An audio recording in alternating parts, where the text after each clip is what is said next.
Hi, so this is the Maths Functional Skills Practice Set 2 Level 2 paper, and this is Section A, so you need to do it without a calculator. Right, question 1. Work out 700 minus 7 squared. Okay, well, maybe let's deal with the 7 squared first. 7 squared means 7 times 7. So you need to times tables. So 7, 14, 21, 28, 35, 42, 49. So now we've got 700 minus 49. Well, actually, let's write it like this.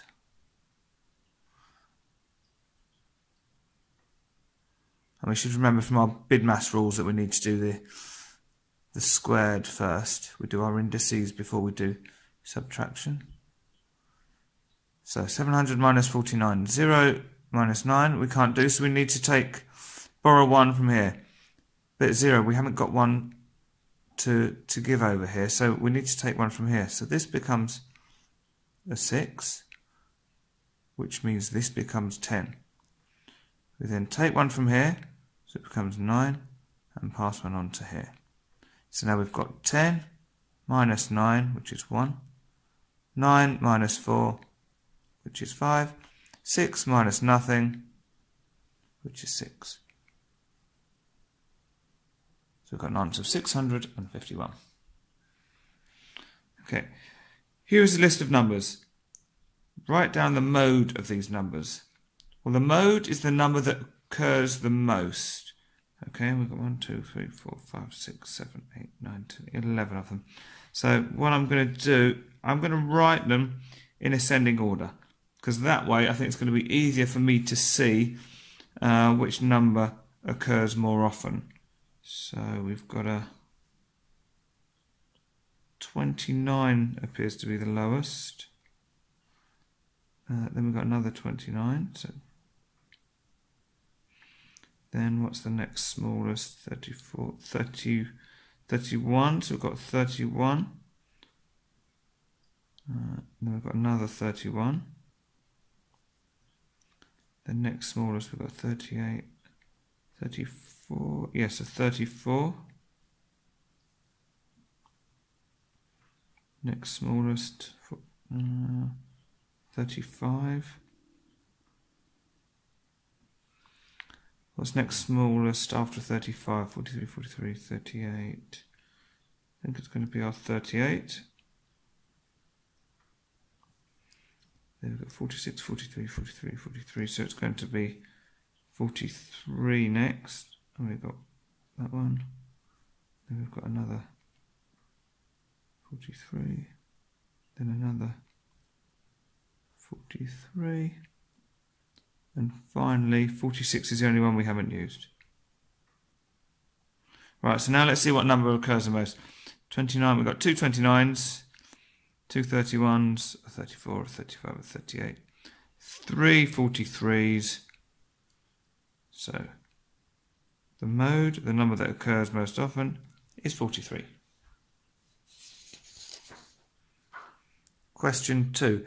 Ola will run from her house to a local park and back to her house. She sees this sketch of the route she will take. So we've got this from her house. It's 1 1/4 miles to the park, and then it's 2 3/8 of a mile back to her house. What is the total distance of the route Ola will run? Give your answer as a mixed number. You must show you're working. So, well, we need to add 1 1/4 to 2 3/8. So, two different ways of doing it. You could add the whole number bits first and then add the fractions. But what I'm going to do, I'm going to turn them into improper fractions. That way it makes it easier later on, because we're not having to add whole... Well, if we add the whole numbers now, then when we add the fractions, we might get another whole number, okay, that we'd have to add on. So we're going to turn them into improper fractions. So 1 1/4, well, 1 is going to be 4 over 4, so 4 quarters. So if we add on an extra quarter, we've got 5 quarters. Okay, because when you're turning a mixed number into an improper fraction, you multiply the whole number by the denominator and then add on the numerator. So 1 times 4 is 4, plus 1 is 5. And the denominator stays the same. So we'll do the same again. So whole number times the denominator, so 2 times 8 is 16. Add on the 3 is 19. And the denominator stays the same. Okay, right. So we want to add these, but our denominators are different, so we can't just add them as they are. But this denominator, the smaller one, is a factor of 8. 4 goes into 8 twice. So what we can do is we can change this to an equivalent fraction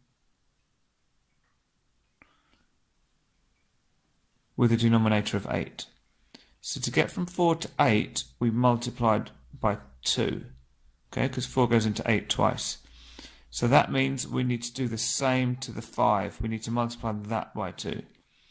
So 5 times 2 gives us 10. And this fraction is already over 8, so we can leave it as it is. So we now got 10/8 plus 19/8. Well, whatever our answer is, it's going to be 8ths. 10 plus 19, well, the 0 and the 9 is 9, and 1 and 1 gives us 2. So 29 over 8. But they want this answer as a mixed number. So now we need to work out the whole numbers. How many times 8 goes into 29? Well, if we go through our 8 times table, we've got 8, 16, 24, so that's 3. Another one would be 32, which is too many. So we know the whole number is going to be 3. And we said 3/8 of 24. So to get up to 29, 25, 26, 27, 28, 29. So 5 left over. So 3 and 5/8.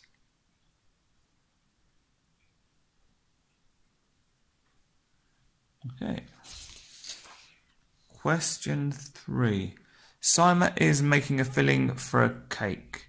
Simon mixes jam, sugar and soft cheese in the ratio of 4 to 1 to 16. She uses 32 ounces of soft cheese. Simon knows that 1 ounce is 28.3 grams. How many grams of jam does Simon need? Right, okay, so we want to know how much jam she needs. I'm going to start by writing down our ratio. So we've got jam, sugar, and cheese. I'm going to draw a little table.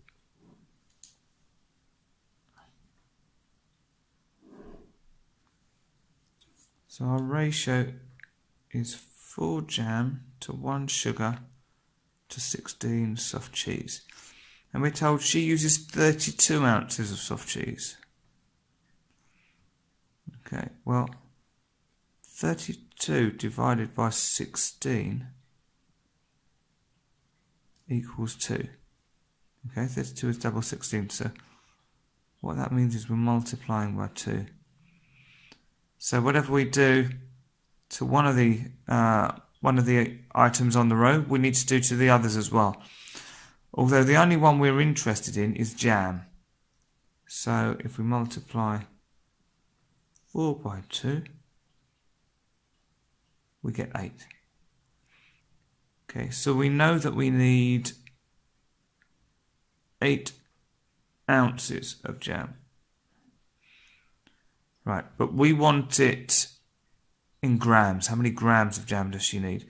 So we're going to have to multiply our 8 ounces by 28.3 grams. So if there's 28.3 grams in 1 ounce, then in 8 ounces it's going to be 8 times 28.3. Okay, now you'll see I've ignored the decimal point, and that's because I'm going to do my multiplication and then put the decimal point back in afterwards.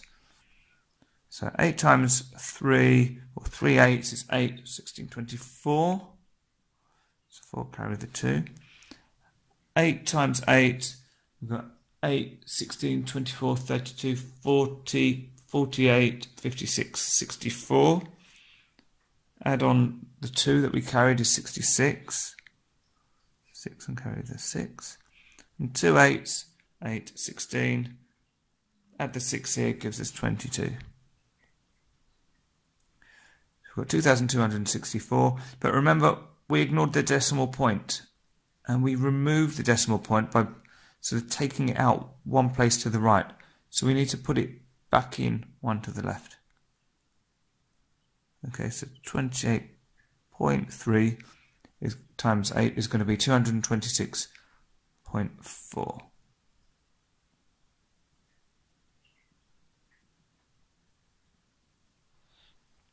Now they've asked us to use estimation to show a check of your answer. Right, well the check that we're going to have to do is going to be around this bit, because we need to use our ratios to work out that we need 8 ounces of jam. So we still know we need 8 ounces of jam, but for 28.3 we can say that's approximately equal to 30. Yeah. So now instead of 8 times 28.3, we're going to do 8 times 30. Okay, so 8 times 30. 0 times 8 is 0. 3 times 8, 8, 16, 24.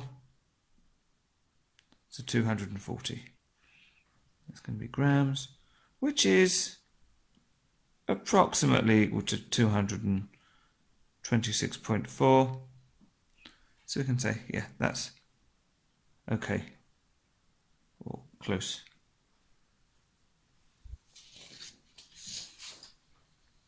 Question 4. Jack is a jeweller.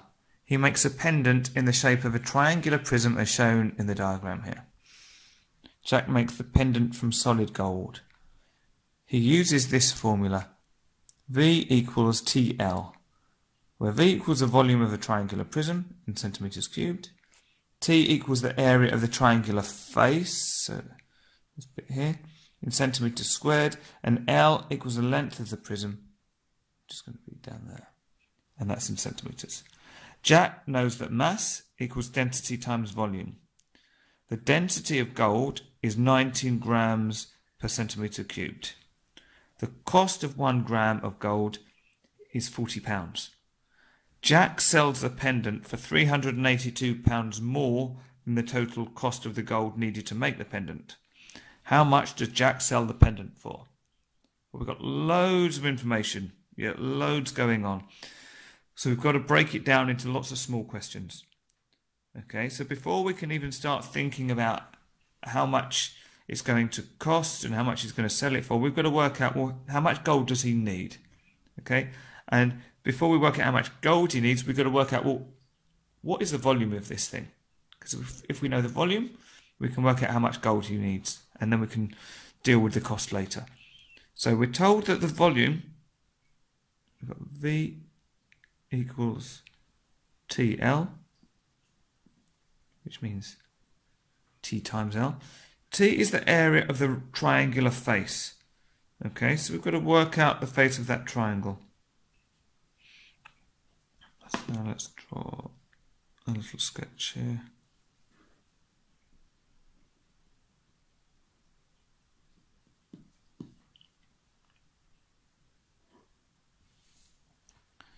Right, and we're told that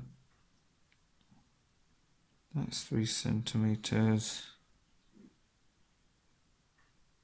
and that's 1 centimetre. So obviously this isn't to scale, but it doesn't matter. Right, so if we want to work out T, area of the triangular face, well, the area of a triangle is half times the base times the height, which is going to be a half times, well, the base is 1 centimetre and the height is 3 centimetres. So let's multiply the 1 times 3 first of all. So 1 times 3 is 3, and then a half of 3 is going to be 1.5, or we can write it as a decimal, 1.5. Okay, so I'm just going to draw a line here because we've sort of done this on the side. Right, so now we know what T is. And L is the length of the prism, which is 4 centimetres. So we can say that, well, V equals 1.5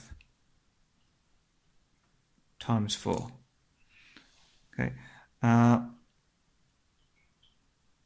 Well, 1 lot of 4 is 4, and then half of 4 is 2. So 1.5 is going to be 6 centimetres cubed. Right, so that's the volume. Okay, now to work out the amount of gold he needs, we're told the density of gold is 19 grams per centimetres cubed. So we need to work out, so let's put density. So we're going to need to multiply 19 by 6. Okay, because we've got 19 grams for 1 centimetre cubed. For 6 centimetres cubed, we're going to need 6 lots of 19. So 6 times 9, we'll get 9, 18, 27, 36, 45, 54. And 1 times 6 is 6, add 5 is 11. So the density is going to be 114. Well, we're going to need 114 grams of gold. Okay. The cost of 1 gram of gold is £40. So for 114 grams, we're going to need 114 times 40. So 4 times 0 is 0, 1 times 0 is 0, 1 times 0 is 0. Now we move on to the 10, so we can put a 0 down here. 4 times 4 is 16, 6 carry the 1. 4 times 1 is 4, add the 1 is 5. 4 times 1, again, is 4. And we can probably see it, but we've got zeros up there, so if we add them together, we're going to get £4,560. Okay, so this is the cost. But we're told that he sells the pendant for £380 more than the total cost. So we need to take our 4,560 and add on 382. Okay. Now when you're adding two numbers together, some people will say the larger number needs to go at the top, some will say the larger number needs to go at the bottom. It doesn't matter.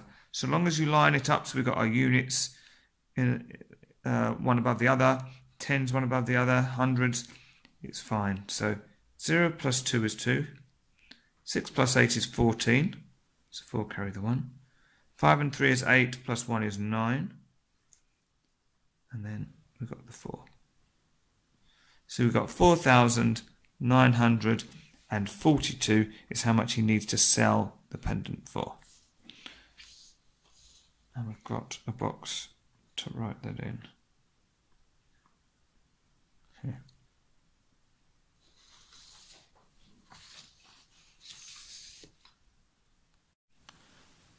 Section B. And now you can use your calculator. Number 1. Luke plays a computer game where he manages a city. He buys 2 buildings. Luke receives 135 coins every 8 hours from building A and 36 coins every 15 minutes from building B. Luke thinks he receives a total of 4,000 coins in 24 hours from these buildings. Is Luke correct? Show why you think this. Okay, so let's start with building A. Okay, so he gets 135 coins every 8 hours, and we're looking at 24 hours in total. So the first thing we want to do is see how many lots of 8 there are in 24. So in other words, 8 divided by 24. So you've got 8, 16, 24, so that's 3. Okay, so that means we get 3 times 135, and we can use our calculator now.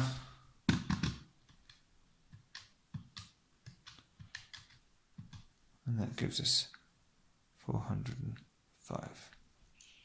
Okay, now let's go on to building B.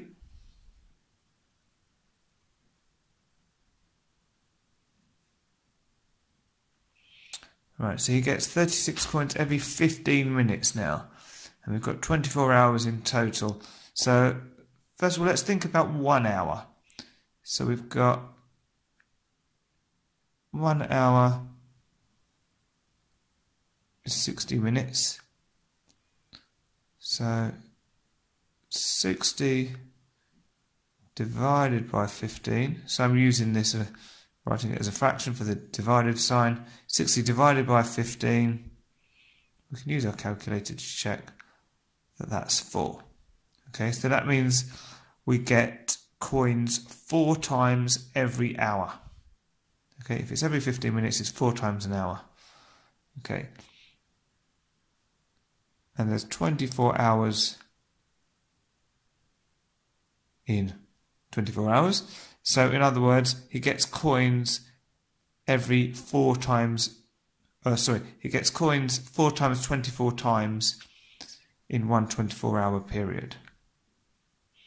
And you can use our calculator, but that's 96.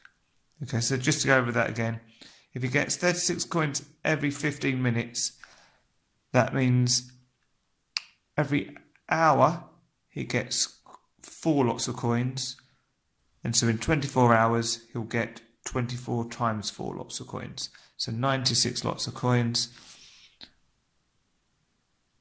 and each time he gets coins he gets 36 of them. So 96 times 36 equals 3,456. Okay. Now, another way we could have done this was just to say, well, if he gets 36 coins every 15 minutes, and there's 4 lots of 15 minutes in an hour, well, we could say he gets 4 times 36, which is 144 coins per hour. And then we could do the 144 times 24, which will still give us the same as the 3,456. Okay, so now we get 405 coins from building A, 3,456 coins from building B, so we need to add them together. So 405, so let's do total coins. 405 plus 3,456, and we can use our calculator again to give us 3,861. Well, that's not equal to 4,000, so is Luke correct? No. Question 2. The scatter diagram shows information about the age and height of some trees. Describe the relationship shown in the diagram. Well, as the age of trees increases, so does the height of the tree. Okay, so one's going up, the other one's going up. So this line. So this is a positive correlation. Okay, or we could also say as age of tree increases, so does height of tree.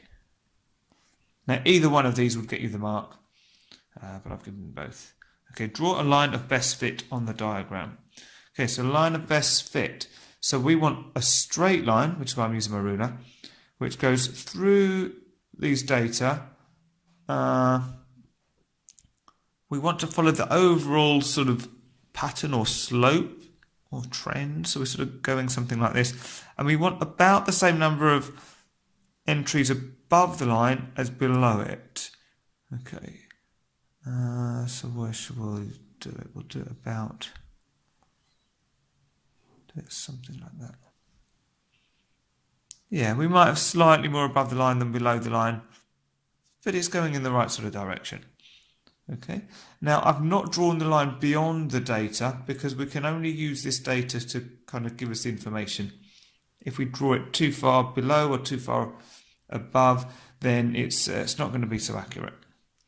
So we've done this, so we don't need to, but we can see above. Estimate the age of a tree with a height of 625 centimetres. Right, so now what we need to do is find 625 centimetres up here, and then we're going to read across to find the age of the tree. So we've got a total difference of 200 centimetres here, and we've got 1, 2, 3, 4 boxes. So 200 divided by 4 is 50 centimetres.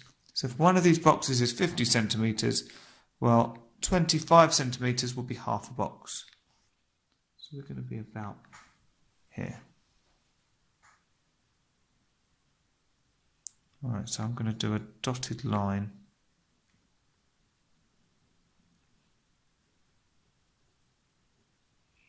Okay. And that touches my line about here. And now I'm going to mark down. Okay, so I've got the line going across. Hopefully I'll do it a little bit darker so you can see. So I've got the line coming in from 625. It's hitting my line of best fit, and then I'm reading down. And this is coming out at 21, 22, 23. So 23 years. Okay. And the reason it's estimate the age is because we're using this diagram. We're using the line of best fit. So it's an estimate because the line of best fit could move around. So you could get slightly different answers to this, but they'll allow for that when they're marking it. Question 3. The tree diagram shows the probability of selecting a car owner by their age and the type of car they have. Okay, complete the probability tree. Right, so here we've got the age of car owner, either 30 plus or under 30. Well, on each of these sort of splits of a probability tree, the total probabilities need to add up to 1. So if we've got 0.3 here, well, this must be 1 minus 0.3, which is 0.7. And the same up here. So we're going to do 1 minus 0.15, or you can think of it as 15%.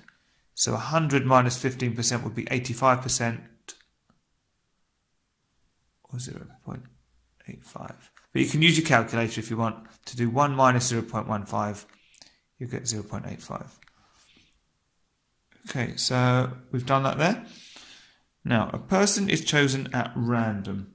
Work out the probability that this person is under 30 and has an electric car. So under 30, so it's going to be 0.3. And we need to multiply it by 0.4. Okay. And we can use our calculator again.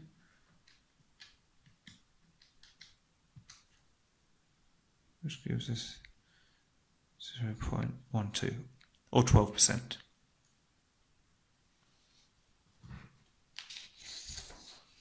Question 4. Sasha is the manager at a factory. Last weekend, 15 employees assembled 390 identical wardrobes. Sasha wants 1,200 of these wardrobes to be assembled next weekend. How many employees does Sasha need next weekend? You must show you're working. Okay.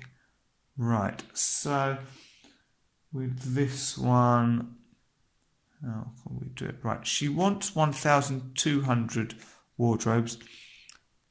We had 15 employees for 390. So what we can look at is say, well, how much of an increase is it from 390 to 1,200?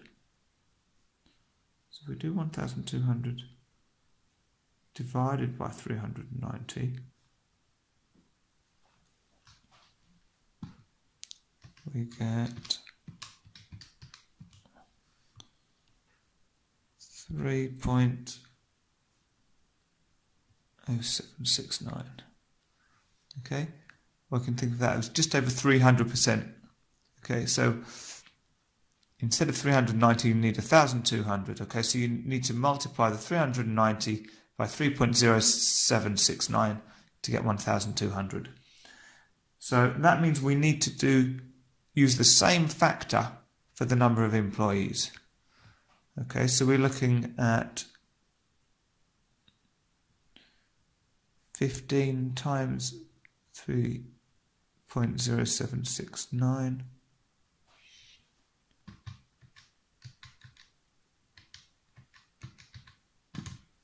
which gives us 46.15, but you can't have 46.15 employees.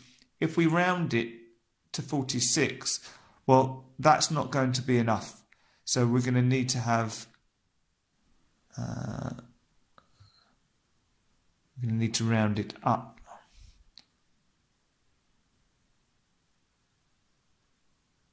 So we've got enough to make them. Okay, so it's sort of proportion question, this one. So we're saying, what's the increase from 390 to 1,200 as a decimal, and then use that same increase factor to the number of employees. And then once we've got that, we then need to round up to the nearest employee, because otherwise we're not going to have enough. Okay, so this is going to be 47 employees. Question 5. Vera is a shop manager. She has this information about the income in her shop for 8 weeks this year. The median income for the same 8 weeks last year was £49,300. Vera knows that the median income for these 8 weeks has decreased this year compared to last year. Work out the percentage decrease of the median income. Give your answer to 2 decimal places.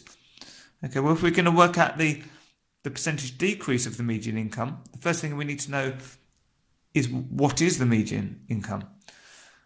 Okay, so the median income, the median is the middle value.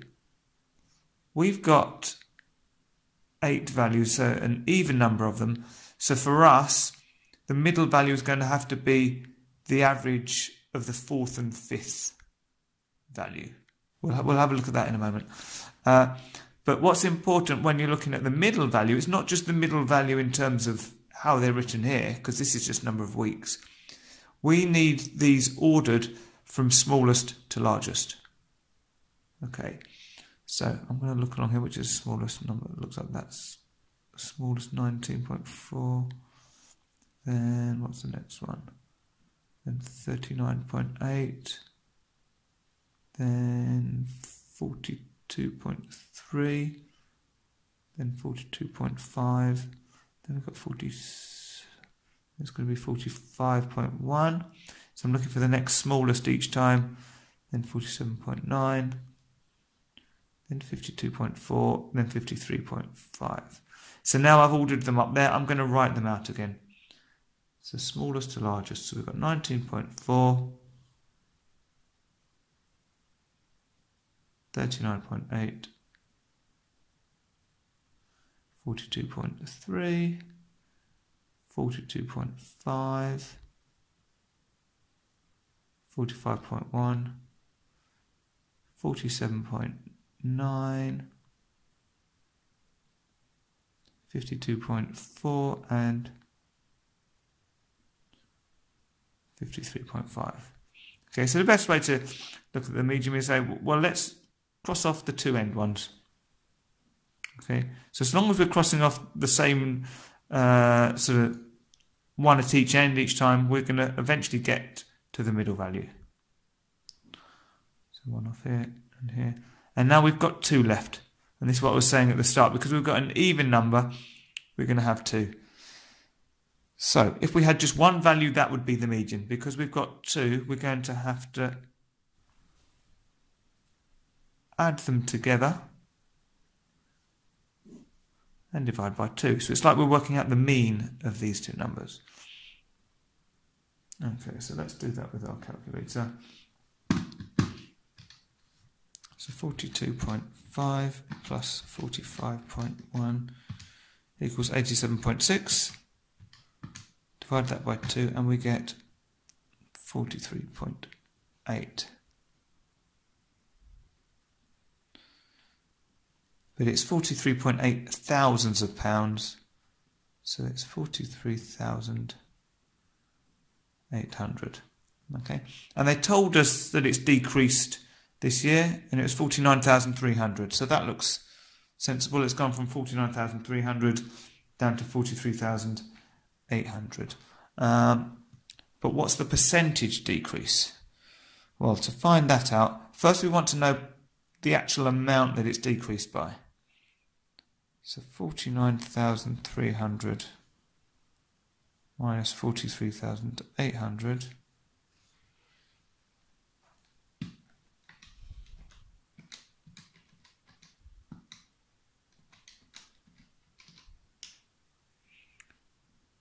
is 5,500. Okay, now because it's the percentage decrease, so we look at the number we're starting from, which is 49,300. So we're looking at 5,500 as a fraction or over 49,300. And because we want a percentage, we need to multiply it by 100.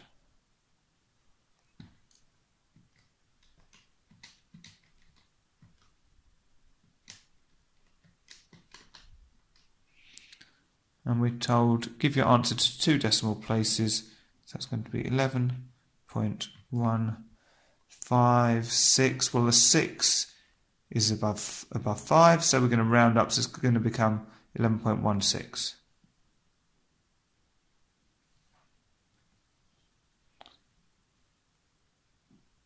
%. We can write that in here. We've already got the % sign. Okay. We're asked for a check of your calculation for the median.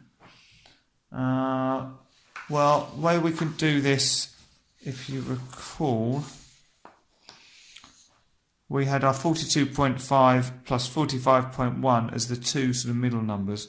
So instead of just using those as they are, we can round these. So let's show it like this. Okay, so I'm going to say 42.5 rounded to the nearest whole number is 43. And 45.1 is approximately equal to 45. Maybe I'll even put on here. Rounded to nearest whole number. So now it's a bit easier. We've got 43 plus 45, which is 88, and 88 divided by 2 is 44. And that's approximately equal to or about 43.8, so we can say, okay. So that's our check. Question 6. Carlos invests £4,500 for 3 years. He receives compound interest of 1.5% per year.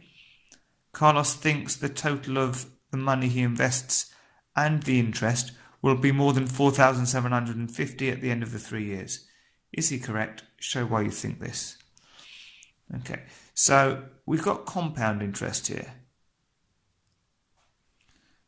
The difference between compound interest and simple interest, which you might have seen before, is with simple interest, the amount of interest stays the same each year or each month.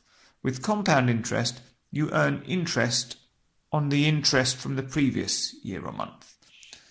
So, if we wanted, we could break this down and work out what the value is going to be after 1 year, and then work out another 1.5% and what the value is going to be after 2 years. Or you can just remember that what we need to do is take the initial amount, 4,500, and we're going to multiply it by, well, 1.5% is equal to 0.015 as a decimal, because we're moving that decimal place twice. Okay, so that's for the interest, but we're looking, the interest is being added on to the original amount, so we're going to multiply 4,500 by 1.015. Okay, so you can think of this as like 100 and 1.5%. Okay, so the 100% is the original amount, and then we've got the 1.5% on top. Okay, now we're going to do this for 3 years.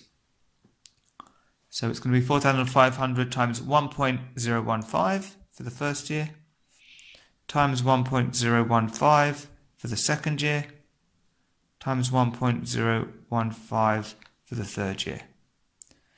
So you could write this as 4,500 times 1.015 cubed, or to the power 3. Okay. Now, if you've got a scientific calculator, you can put the power in. I've just got a simple calculator here, so I'm going to use this method here. So 4,500. So after 1 year,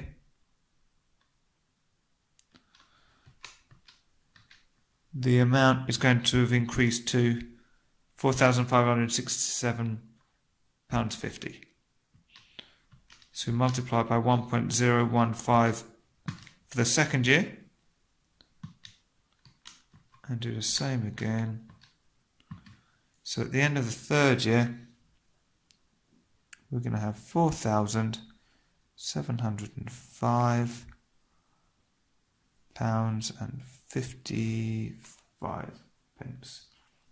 Okay. He thinks that it'll be more than 4,750. Well, this is less than 4,750. So is he correct? No.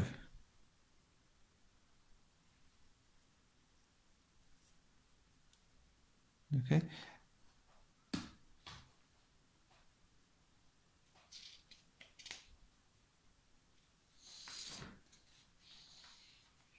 Okay. Question 7. Write 21.9% as a decimal. Okay, well, to turn it into a decimal from a percent, we need to divide it by 100. So if we're dividing by 100, we move the decimal point 1 twice to there. So we end up with 0.2 Okay. Work out 37% of 4,618.57. Give your answer to one decimal place. Well, 37%, well, it's going to be 37 divided by 100. And when we see of, we mean times 4618.57. And we can type that in the calculator.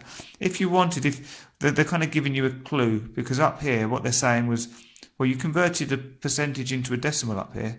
So actually, we can do the same up here and say instead of 37%, we can say, well, this is equal to 0.37 times 4618.57.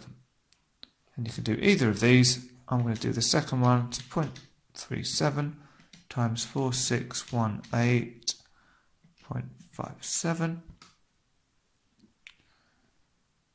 And we get 1,000. They want it to one decimal place. 1,708.87. So the 7 is more than 5, so we round up to 0.9. Okay, and now we've got, right, 51,049,112 in figures.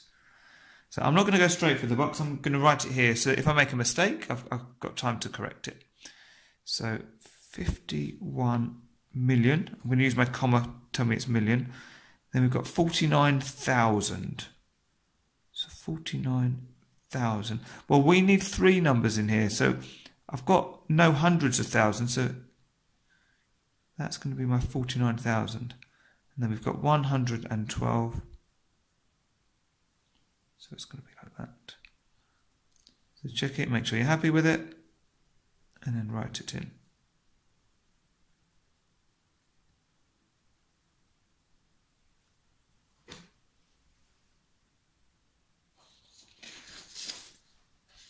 Question 8. Jessie needs to cover a wooden floor with varnish. The floor is in the shape of a rectangle here and a quarter circle up here. And we've got the measurements on here. A tin of varnish covers 6 metres squared and costs £5.41.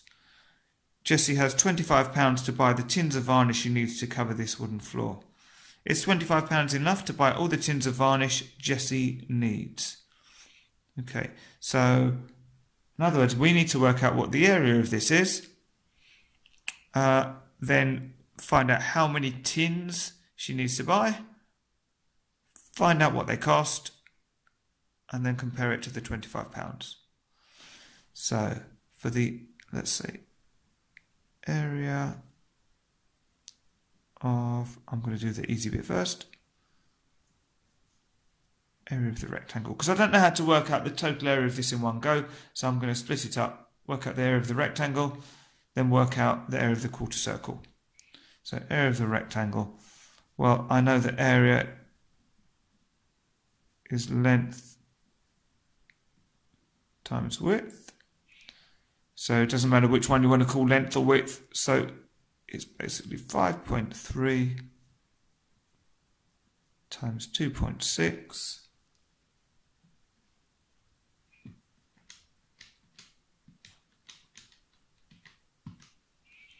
which is 13.78, and that's meters squared. Right, now we want the area of quarter circle. Okay, well, I know the area of a circle is pi r squared. Well, if it's a quarter of a circle, then it's going to be a quarter of pi r squared. Okay, where pi, we can use 3.14.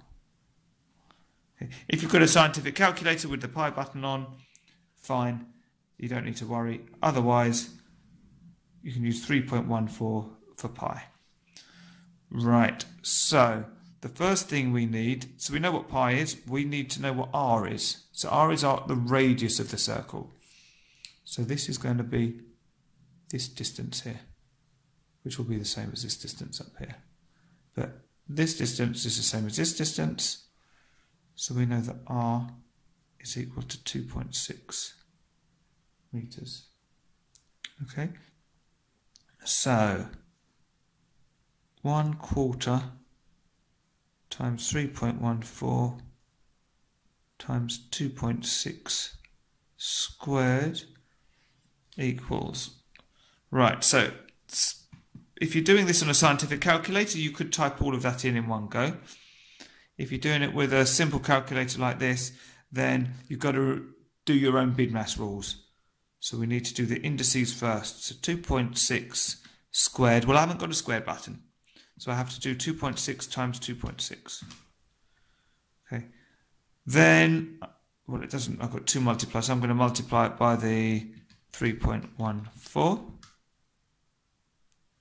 Oh, sorry, I didn't multiply, did I? So 2.6 times 2.6, 6.76, multiplied by 3.14.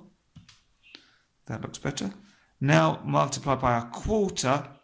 Well, so we can say multiply by 1 divided by 4 gives 5.3066. Okay, but we can probably round this to 5.31 meters squared.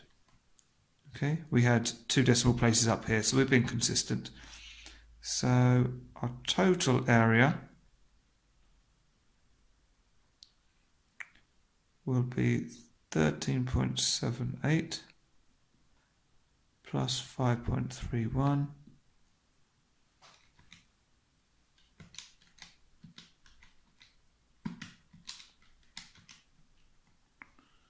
which is 19.09 meters squared. Right, now we need to work out how many tins to buy.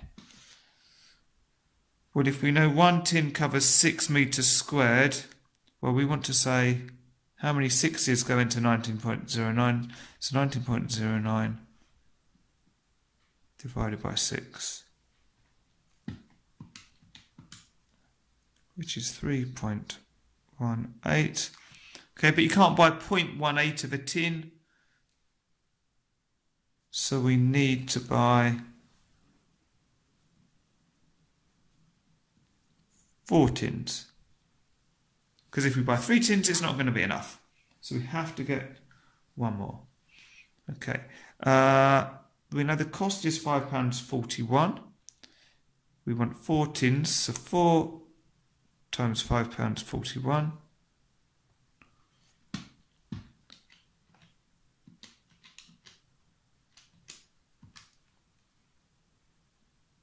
It's £21.64. She has £25. Well, that is less than £25. So is £25 enough to buy all the tins of varnish Jessie needs? Yes. And we can write that on our answer sheet.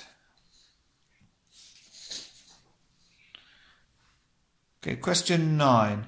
Here is a coordinate grid. Okay, so we've got our x-axis going across, we've got negative to positive, and we've got our y-axis going up, positive at the top, negative at the bottom, and we've got A marked on here. Write down the coordinates of point A. So for coordinates, we always want the x coordinate first, so this is x, so I'll use my ruler. You can probably see it, but it doesn't hurt to... Right, so we're at 5 on the x-axis.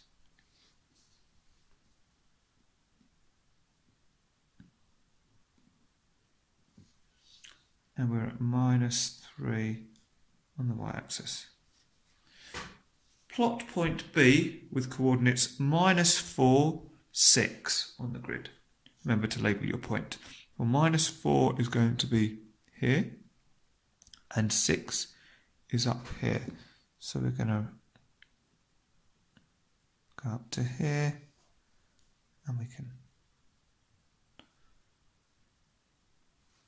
mark it like that. Okay. Plot a point C on the grid so that angle ACB is a right angle. Remember to label your point. Right, so ACB, so that means C is in the middle, so we want the angle at C to be a right angle, and right angle is 90 degrees. Okay, so if you remember that's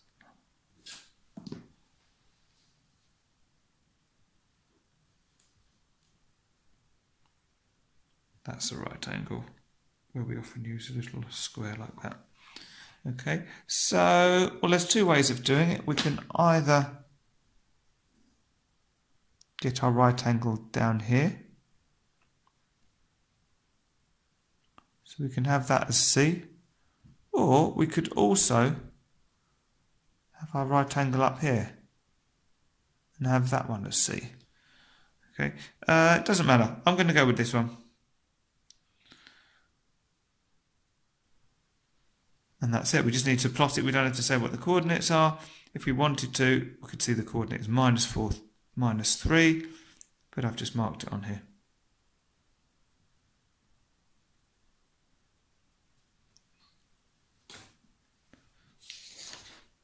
Question 10.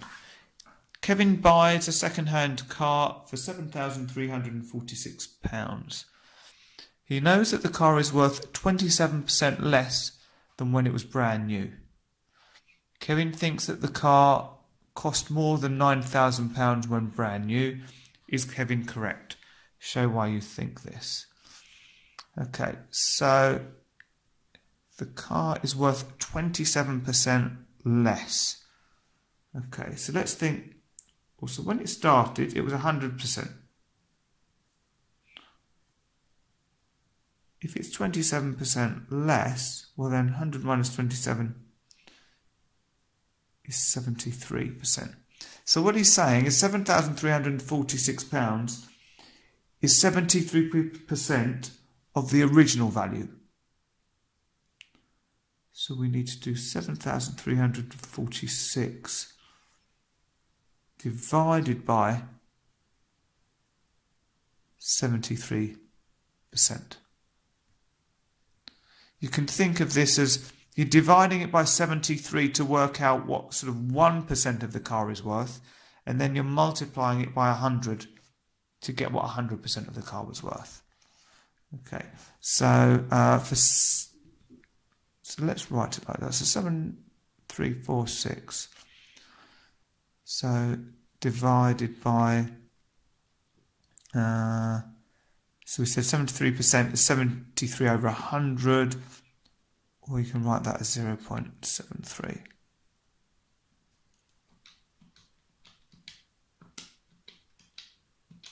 And because it's a decimal, it's less than 1, so we expect our answer, because we're dividing by something less than 1, we expect our answer to increase. We get 10,063 and 1p. Okay, well that is more than £9,000. So he thinks the car costs more than £9,000. Is he correct? Yes. Question 11. Emma is the recruitment manager in a large company. She has this information about the number of workers in each of the 20 offices of the company.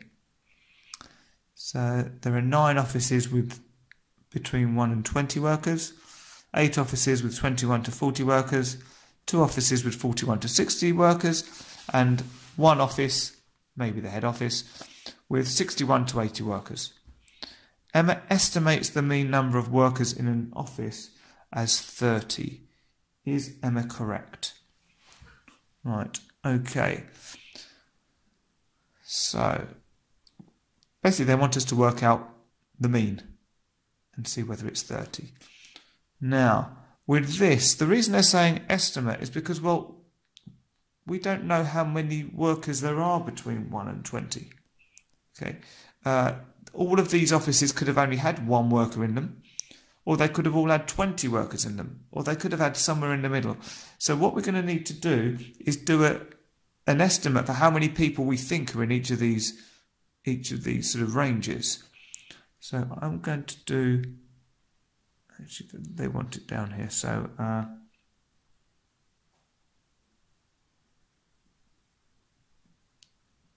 going to do midpoints.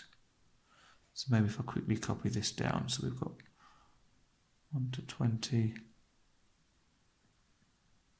21 to 40, 41 to 60, 61 to 80. So the midpoint, so I'm looking at what's halfway between 1 and 20, because that feels like a reasonable estimate. Well, the best way to do that is say, well, 1 plus 20 divided by 2. So we're taking like the mean, and we get 10.5. Okay, so if we do that with the next one, 21 plus 40, divided by 2, we get 30.5. You might start to see a pattern. 41 plus 60 divided by 2 is 50.5. And the last one, we'll just check.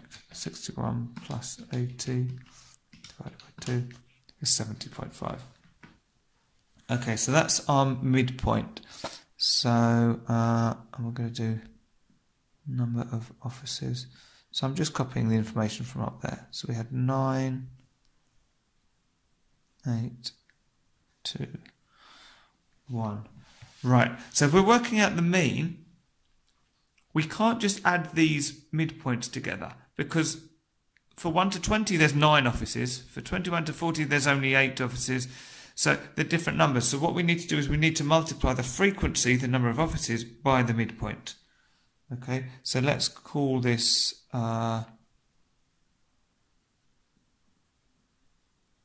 frequency times midpoint. That's what it is. Okay, so we're going to do 9 times 10.5, which gives me 94.5. Then 8 times 30.5, which gives me 244. 2 times 50.5, it's 101. And then 1 times 70.5 is going to be 70.5. So if you remember, when we're working out the mean equals the total over the, what should we call it? Well, it's the frequency. So the total is what we're working out, and the frequency, well, this is the total number of offices. Okay. So 9 plus 8 is 17, plus 2 is 19, plus 1 is 20. And they told us it was 20, but it's always good to check. So now if we add these up, 94.5 plus 244 plus 101 plus 70.5, get 510. Okay, so for our mean, we're going to do 510 divided by 20, which gives us 25.5.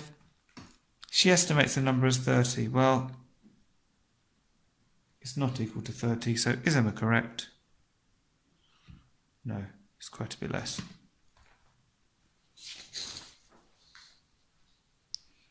Right, now we've got part B of this question. So 200 people apply to work at a new office. 49 of these people are employed. Work out 49 as a percentage of 200. Well, it's going to be 49 divided by 200. To turn it into a percent, we multiply it by 100.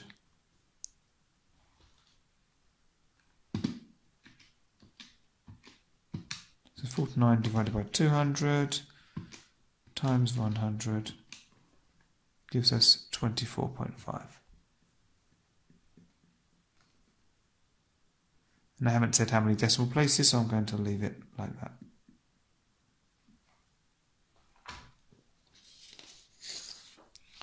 Question 12. Claire is a designer. She needs to put some lights around a circular bandstand in a park, so around it. Claire has this scale diagram of the plan view of the bandstand. So the plan view, so we're looking like straight down on top of the bandstand. Claire knows that a set of lights is 4.75 metres in length. Each set of lights costs £27.99p. Work out the total cost for the sets of lights Claire needs. Right, so we're told that on our drawing, this is 4.5 centimetres, so this is the diameter. It's going from one side of the circle to the other, going through the centre. So that's the diameter. And the scale is 1 to 200. Okay. Work out the total sets of the lights. So we need to know how far round the bandstand is. Okay. So that means we need to know how far round the circle is, because we've got the scale here. So we've got an option. We can either turn our centimetres into metres and then work out the circumference, or we can work out the circumference based on centimetres and convert it afterwards. I'm going to turn these into metres, I think. I'm not sure which way would be easier, but I'm going to do that. So I'm going to say 4.5 centimetres. If I multiply that by 200,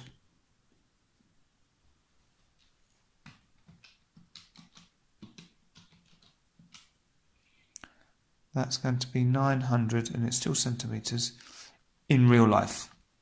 Okay, now I know that there are 100 centimetres in 1 metre, so that means 900 divided by 100,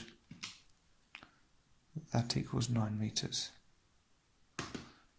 Okay, so I know I've got, and I'm going to put equals diameter. Right, so we're trying to work out the circumference of the circle, and the circumference, now you might remember it as 2 pi r, which is the same as pi d, where d is the diameter and pi is 3.14. Okay, so our circumference is going to be 3.14 times 9,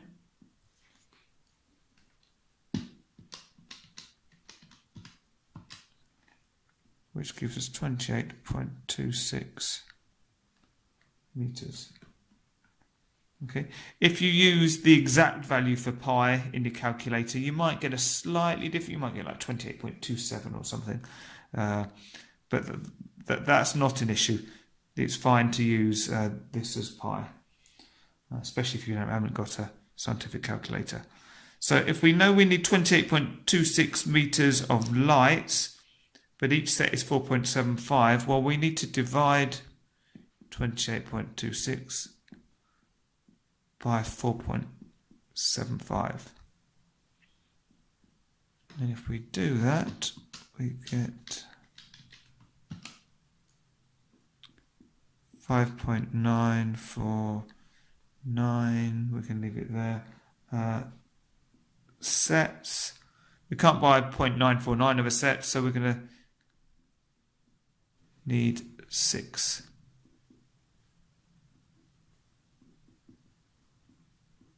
Sets of lights. Well, one set costs £27.99, so 6 sets will cost 6 times £27.99.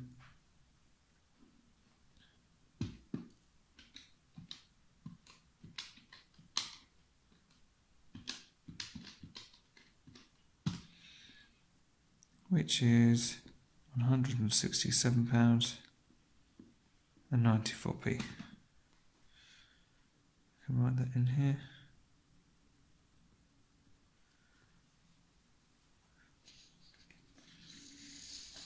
Okay. Now we're on to the last part of the paper. So here is a plan view of another building Claire designs. So nothing to do with the bandstand now. An apprentice draws the front elevation of this building. So this is the plan view, and they're doing the front elevation down here. Which sketch below can be the front elevation for this building? Tick the correct answer. Right, so if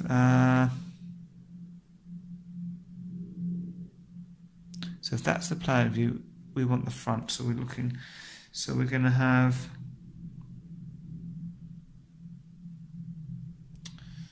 Right. Let's see. If we're looking straight down on it.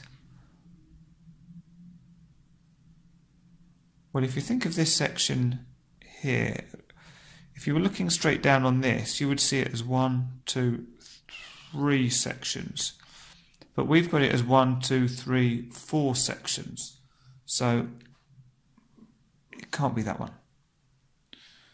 Similarly, this one, we've got 1, 2, 3 sections with the bit on the side. But we've still got 1, 2, 3, 4 sections we need, so it can't be that one.